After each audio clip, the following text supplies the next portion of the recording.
Македонското земјоделство се соочува со сериозни проблеми, алармираат стопанствениците. На средбата со министерот се пожалија дека се соочуваат со еден куп проблеми. Многу слаб пласман на производите, немање ресурси, но и немање доволно кадар се само дел од нивните маки. Предупредуваат дека загубите им биле огромни, посебно периодот во услови на пандемија кога едва преживуваат. Зборуваме дека младите луѓе напуштаат. Зошто напуштаат?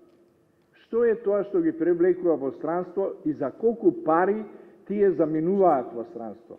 Што е тоа што очекуваат од странство да донесат и да преживеат во услови кога имаат земја и не може да направат доволно приходи и доволно профит за да го издржуваат семејството? Во земјоделието не се прават декларации, туку треба мотика во земјоделието. Ние мораме да извлечеме заклучок што треба да направиме во целиот овој период.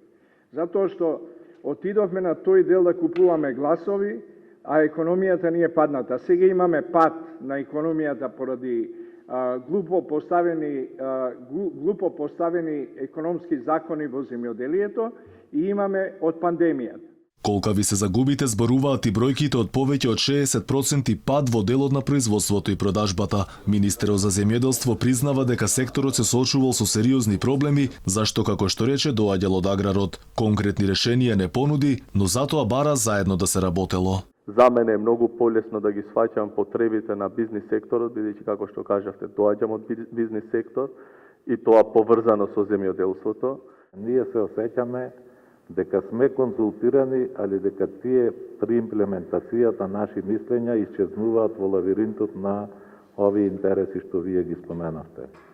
И за кои што прв министер сте кои што кажувате дека има сериозни забелешки, дека треба да се менува и дека треба да се направи и така натаму. Ние се наоѓаме во триаголник на неколку тешки кризи. Тоа е шанса како вика за промена на политиките и да го направиме тоа, да имаме волја во имплементацијата да промениме нешто многу порадикално него досега.